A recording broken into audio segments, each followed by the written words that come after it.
Assalamualaikum warahmatullahi wabarakatuh. Perkenalkan, nama saya Safira Zelina, NIM 210401301 dari PWK Undip Angkatan 2020. Di sini saya akan menunjukkan langkah-langkah dalam pembuatan SKL atau Satuan Kemampuan Lahan untuk Morfologi dan Erosi pada Kecamatan Matesi dan Karangpandan, Kabupaten Karanganyar. Tugas ini saya lakukan untuk memenuhi tugas dari SIG atau Sistem Informasi Geografis. Berikut langkah-langkahnya. Baik, yang pertama saya akan buat SKL Morfologi Kecamatan Matesi dan Karangpandan. Yang berdasarkan Permen PU, data yang perlu dimasukkan adalah peta morfologi dan peta lereng. Yang pertama saya akan buat peta lereng dari data Demnas. Maka hal pertama yang harus dilakukan adalah masukkan data Demnas Kecamatan Matesi dan Karangpandan ke dalam QGIS. Di sini sudah ada datanya, saya akan langsung drag saja. Baik, setelah memasukkan data Demnas, karena di sini ada dua data Demnas, maka kita perlu melakukan merge kedua data ini dengan cara kita klik raster, lalu kita menuju ke miscellaneous, kita klik merge, lalu pada input layers kita masukkan kedua data Demnas tadi, kita klik OK, dan kita klik run. Di sini sudah dihasilkan layer hasil merge tadi. Hal selanjutnya harus kita lakukan adalah reprojection dengan cara kita klik raster kembali, kita ke projection, kita ke warp di project ini.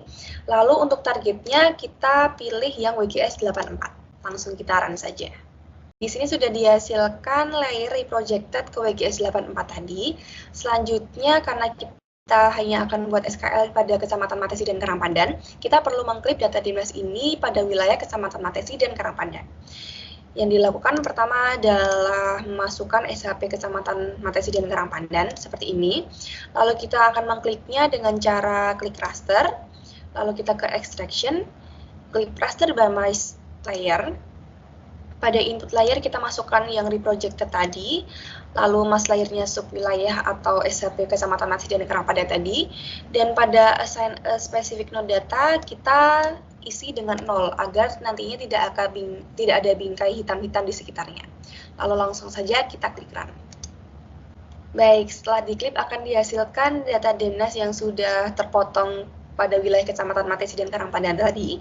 Lalu selanjutnya kita harus melakukan reprojection lagi ke UTM 49S. Yang perlu dilakukan seperti tadi yaitu mengklik raster, lalu kita ke projection, kita ke warp. Lalu untuk targetnya kita pilih UTM 49S. Di sini langsung saja saya cari UTM 49S. Saya pilih yang dari WGS 84 garis miring UTM zone 49S. Kita OK, lalu kita klik run. Di sini sudah dihasilkan layer reprojected lagi. Lalu langkah selanjutnya yang harus dilakukan adalah kita akan melakukan slope. Dengan cara kita klik raster, lalu kita klik analis, kita menuju slope.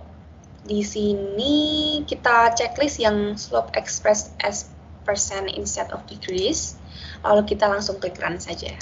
Dari analisis slope tadi akan dihasilkan layar seperti ini. Ini sebenarnya sudah hasil dari kemiringan lahan dari Kecamatan Matesi dan Karangpandan.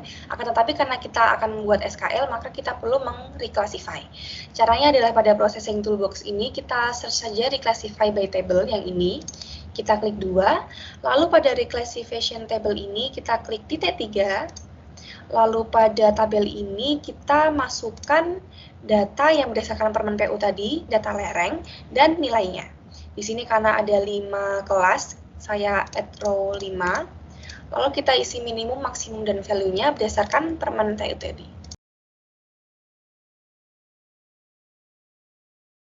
Untuk yang kelas terakhir di sini karena maksimalnya pada Kecamatan Matesi dan Karangpandan adalah 77,1403, maka di sini saya maksimumnya akan saya lebihkan yaitu menjadi 100.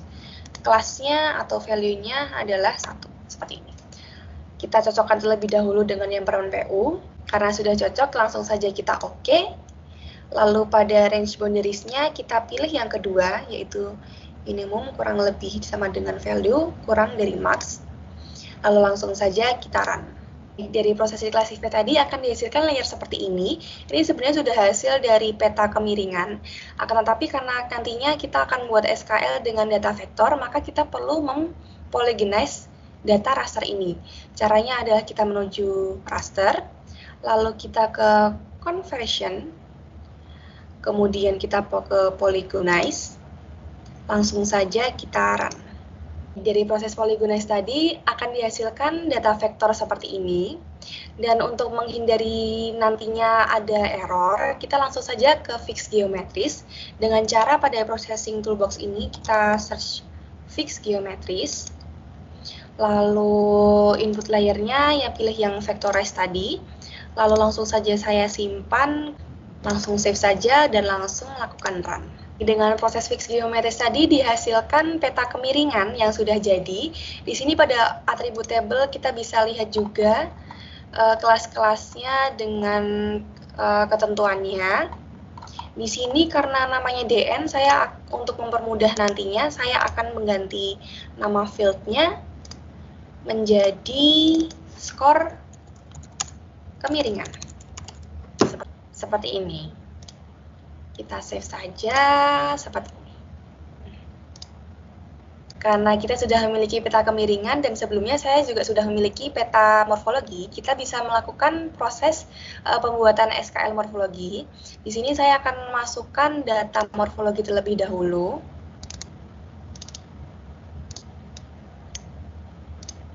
Setelah masukkan peta morfologi, langsung saja kita gabungkan kedua data peta tadi dengan cara kita klik vektor ke Geoprocessing Tools, lalu kita ke Intersection, lalu kita masukkan layernya.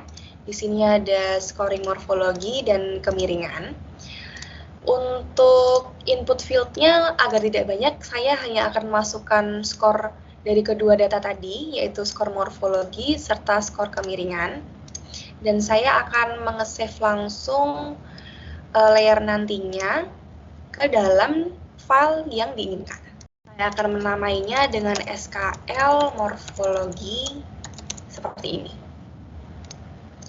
Lalu kemudian langsung saja kita lakukan run.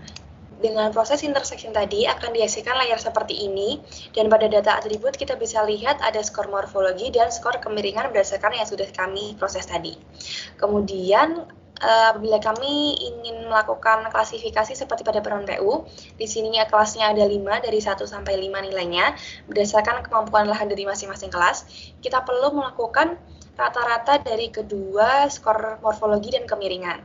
Caranya adalah kita klik pada kalkulator, lalu kita klik new field. Di sini untuk field name-nya saya namai dengan skor total. Kemudian pada expression-nya kita klik field. Di sini dalam kurung terlebih dahulu, kita klik 2 pada skor morfologi, ditambah skor kemiringan, tutup kurung, lalu dibagi dengan 2. Lalu langsung saja klik OK. Dari proses rata-rata tadi akan dihasilkan skor total, dan untuk memberi keterangan dari masing-masing nilai skor, seperti pada peron PU, di sini adalah kemampuan lahan dari morfologi tinggi, cukup, sedang, kurang, dan rendah. Kita pertama perlu membuat field baru. Di sini klik ini, add field. Kita namai dengan SKL morfologi. Saya beri dalam kurung keterangan. Lalu untuk type-nya saya pilih teks saja, kita klik OK.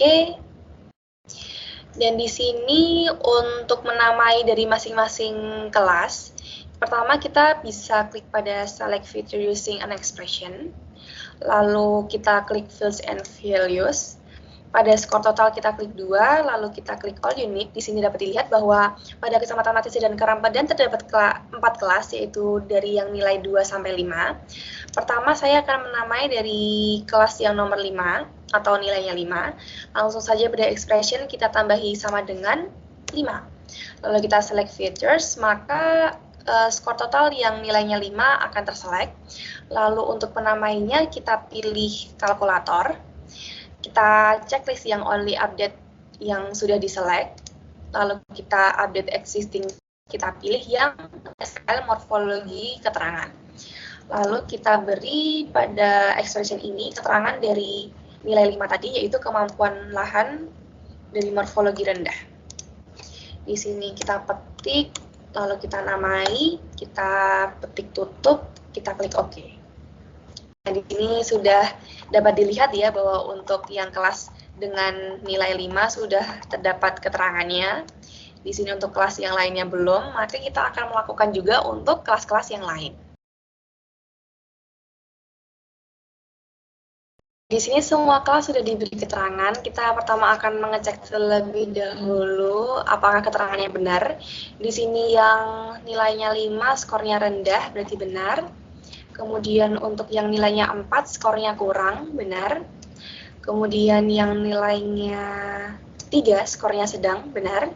Kemudian yang terakhir nilainya cukup, skornya atau nilainya 2. Ya, benar semua. Karena pemberian nilai dan pengklasifikasian SKL morfologi telah usai, selanjutnya pada layer SKL morfologi kita bisa ke simbologi, lalu mengkategorisasikannya. Kita bisa memberikan warna sesuai dengan kelas-kelas tadi, lalu selanjutnya kita akan melakukan layout yang dihasilkan peta SKL morfologi seperti berikut. Berikut merupakan SKL morfologi Kecamatan Matesi dan Karangpandan. Dapat dilihat berdasarkan warnanya bahwa mayoritas Kecamatan Matesi dan Karangpandan ditutupi oleh kemampuan lahan dengan morfologi yang kurang. Namun terdapat juga kelas kemampuan lahan yang lain yaitu cukup, sedang, dan rendah. Baik, yang selanjutnya saya akan buat SKL erosi, di mana berdasarkan Perm TU data yang dibutuhkan adalah peta morfologi, peta lereng, peta hidrologi, dan klimatologi, di mana di sini saya akan menggunakan curah hujan, lalu geologi, serta penggunaan tanah existing atau guna lahan.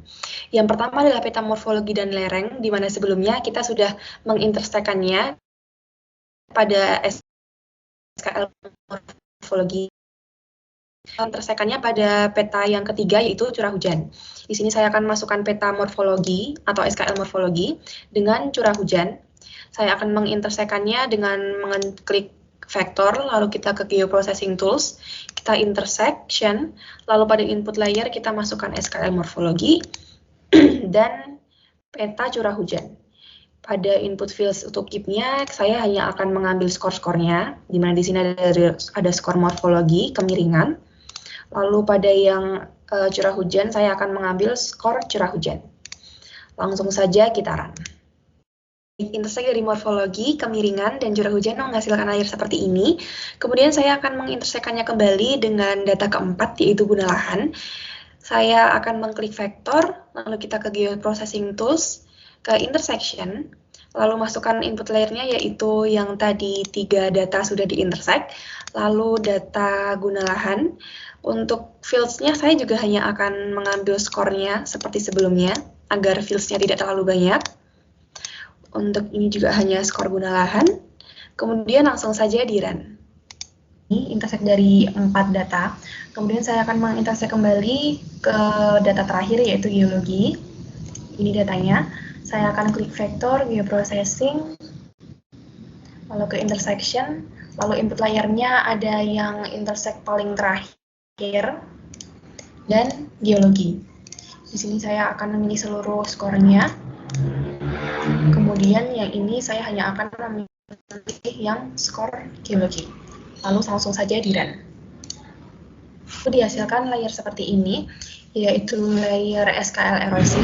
Dan untuk memberi kelas atau klasifikasi pada SKL erosi, kita perlu buka open attribute table seperti tadi yang kita lakukan pada SKL morfologi. Kemudian kita akan melakukan rata-rata pada kelima data ini. Caranya adalah dengan klik Open Field Calculator, kemudian kita klik New Field saja. Lalu untuk field name-nya saya akan menamakannya dengan SKL erosi. Kemudian untuk expression-nya pertama kita akan buka kurung dulu. Lalu pada fields and value kita masukkan saja seluruh skornya ditambahkan. Pertama adalah skor morfologi ditambahkan dengan skor kemiringan, ditambah skor curah hujan, ditambah skor guna lahan, ditambah skor geologi, lalu dikurung tutup. Kemudian karena rata-rata maka akan dibagi dengan jumlah skornya yaitu 5. Kemudian langsung saja kita OK. Dan akan muncul nilai tiap klasifikasi pada SKL erosi. Kemudian untuk memberikan keterangan seperti SKL morfologi sebelumnya, yaitu keterangannya ada erosi tinggi, cukup tinggi, sedang, sangat rendah, dan tidak ada erosi. Kita pertama perlu menambahkan fields dengan mengklik ini, add fields. Lalu di sini saya akan beri nama sebagai keterangan. Lalu type-nya saya akan ganti dengan string. Length-nya saya ganti 100 untuk lebih banyak saja. Kemudian karena saya pertama ingin beri keterangan pada yang SKL erosi nilainya 4. Pertama, kita perlu membuka ini, select feature using an expression. Lalu kita klik fields and values. Lalu kita klik yang SKL erosi atau fields dengan nilai SKL erosi tadi. Kemudian kita bisa klik all unique untuk mengetahui kelasnya tuh yang dibagi pada Kecamatan Matesi dan Karangpandan itu ada berapa. Ternyata cuma ada 3, yaitu dengan nilai 2, 3, dan 4. Kemudian pertama saya akan memberi nilai atau keterangan pada yang nilai lahannya 4. Langsung saja di sini kita sama dengan 4. Lalu kita klik select features, maka fields dengan nilai SKL erosinya 4 akan terselect. Lalu kemudian kita bisa langsung buka kalkulator kembali. Kita checklist yang only update selected features. Lalu kita update existing field saja, karena tadi fieldnya sudah kita buat, yaitu yang keterangan. Lalu pada ini kita beri petik, dan isinya kita sesuaikan berdasarkan nilai SKL erosi atau keterangannya. Di sini nilai 4 itu berarti sangat rendah, di sini saya akan tuliskan sangat rendah. Lalu kita petik kembali, lalu kita klik OK. Nah, di sini sudah keterangannya sudah muncul di SKL erosi yang nilainya 4, menunjukkan sangat rendah, sedangkan yang lain atau SKL yang di bawahnya nilainya belum diberi keterangan, maka saya akan melakukannya juga ke nilai-nilai yang lain. Di sini saya sudah memberi keterangan kepada seluruh kelas atau nilai SKL erosinya. Dan di sini saya akan lebih dahulu apakah pemberian kelas atau pemberian dan kelas yang sudah saya lakukan benar. Di sini saya tinggal mengecek saja SKL erosi yang nilainya 4 sangat rendah, di sini di Permen PU sangat rendah berarti benar. Kemudian yang nilainya 3 sedang berarti benar. Dan yang terakhir tadi adalah yang nilainya 2 di Permen PU cukup tinggi berarti benar semua. Maka dari itu ini tabel atributnya langsung saya save saja keluar, dan di sini kita sudah memiliki klasifikasi SKL guna lahan. Kemudian yang bisa kita lakukan selanjutnya adalah memberikan simbologi, yaitu memberikan pewarnaan di kategori S, lalu diberi warna sesuai dengan nilai SKL-nya. Berikut merupakan peta SKL erosi Kecamatan Matesi dan Karangpandan. Dapat dilihat bahwa mayoritas Kecamatan Matesi dan Karangpandan memiliki erosi yang sedang, namun terdapat juga klasifikasi kelas yang lain, yaitu erosi cukup tinggi dan sangat rendah. Baik, video sebelumnya merupakan langkah-langkah dalam pembuatan SKL morfologi dan erosi pada Kecamatan Matesi dan Karangpandan Kabupaten Karanganyar. Semoga bermanfaat dan bila ada kesalahan mohon dimaafkan. Terima kasih. Wassalamualaikum warahmatullahi wabarakatuh.